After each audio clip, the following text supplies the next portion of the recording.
Hello po, good afternoon po sa inyong lahat mga ka-EBL. Andito na naman po yung kaibigan nyo, si Emil ng EBL Cebu Motor Traders. Yung EBL Cebu Motor Traders po, yung location po natin is andito lang po tayo sa along the highway lang po ng SRP Road, Kansong, Talisay.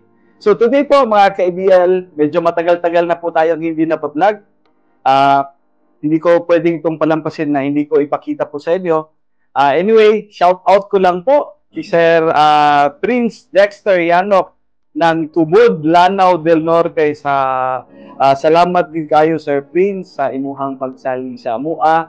Mangayo lang din kong pasensya kay medyo nadugay gud ang unit kay nagkakuanta nag-audit manggit ang ato ang region diha sa Region 12 mga ka-EBL.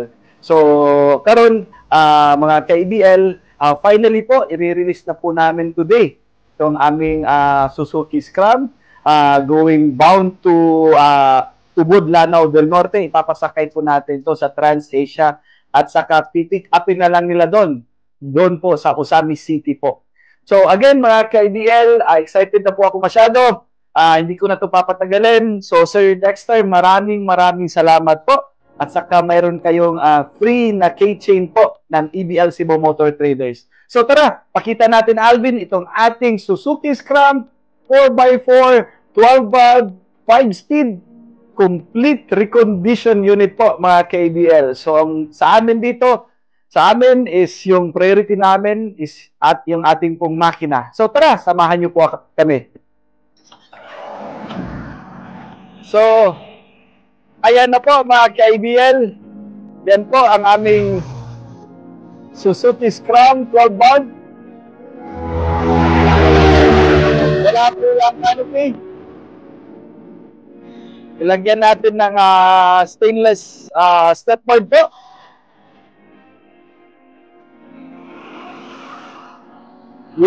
Minatch po natin yung kanyang mag wheels po na size 13 at sa cargador tires.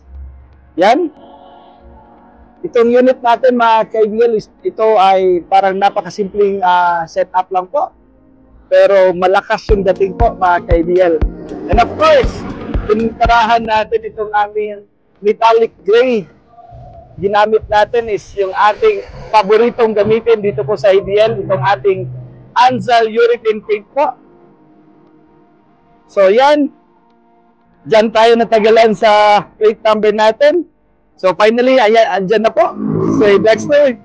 Tapos, linagyan din natin ng front bumper. Ayan. Ikot tayo, Alvin. So, sabi ko nga po, mga ka-EBL, tayo po ay complete recon unit. So, priority natin is yung makina, yung transmission din po, mga ka-EBL. So, kung mapapansin nyo po, dito po sa EBL Cebu Motor Traders, ang atong wiper, ang setup sa wiper is, ibaligin na to. Kaya yung original po dito na wiper is right-hand drive po to. Kasi sa Japan po, mga ka-EBL, itong mga multi-cap natin, yung mga sasakyan sa Japan, right-hand drive. So, pag dito po sa Pilipinas, ibalin na mo. Kung asa ang manabela, dito sa namo gibutan ang iyang wiper. So, yan po yung convention natin dito sa EBL. So, Alvin, pakita natin yung kaniyang mag wheels, size 13, at saka cargador tires. Check natin yung, pakita din natin yung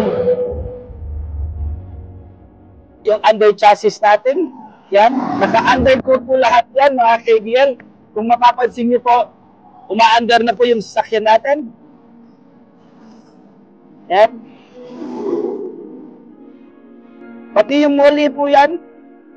Yan, undercoat po yan lahat. Mapapansin niyo po, yan, yung distributor cap, pinalitan natin yan. Yung spark plugs, pinalitan natin. Yung air cleaner nito, pinalitan natin. Sinek natin yung carburetor niya. Ayan po. Makikita niyo po yan sa loob. So, umaandar po yan. So, bago po yung battery. At saka, Bin, anaaw na to. Yan. Bago yung ating yung start time natin. So, ayan po. Check natin. Ben, sige pa, Ben. Wow. Wala po yung usok para kay BL. The best tong unit na to. So, check natin. Win, malihog ko sa kuwan ang lingkuranan para i-check na to, pakita natin. So, ayan. Bago yung battery lahat po. Cover natin to. Win, kapuha niya eh. So, ayan, dito po sa IBL, mga ka-IBL, talagang pinapakita namin po sa inyo lahat. Yan, undercoat po yan lahat. So, ito po yung makina natin. So, bago po yung spare plugs natin. So,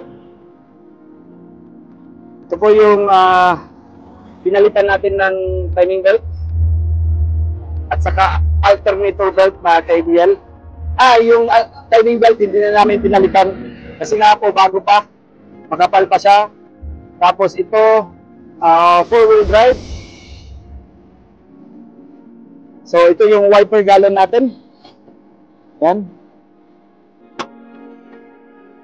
Check natin dyan para yung air cleaner natin. Yung air cleaner natin dyan, mga ka-IBL, pinalitan din natin, di ba, Alvin? Bago yan. Win, bago yan, di ba? So, ayan po, si Alvin. So, ayan po, mga ka-IBL. Ito po yung upholstery natin, yung German leather na ginagamit natin sa ating mga unit. Ayan po, makita natin yung dashboard. May stereo na po. Ayan. Tapos, ito yung original Odo from Japan. 32,622 yan, mga ka-IBL.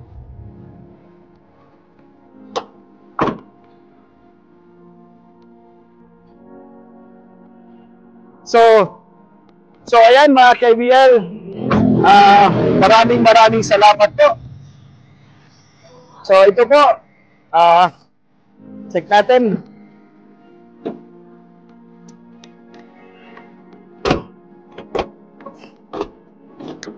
Check natin yung mating lahat.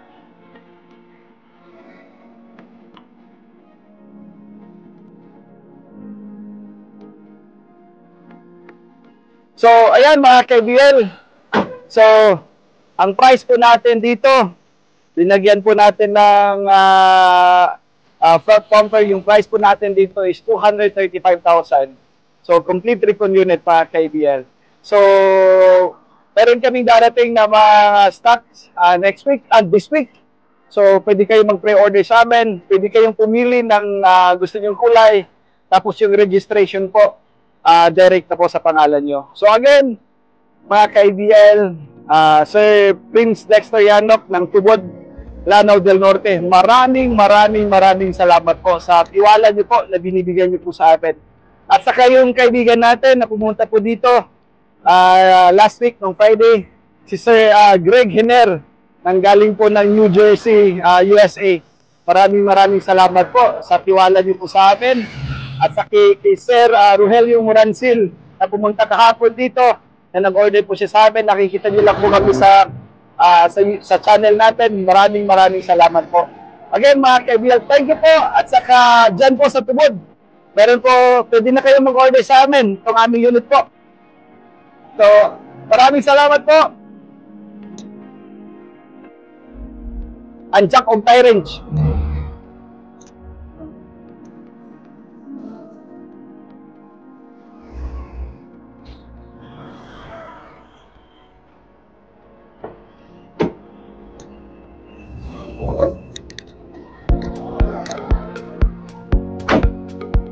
Nice.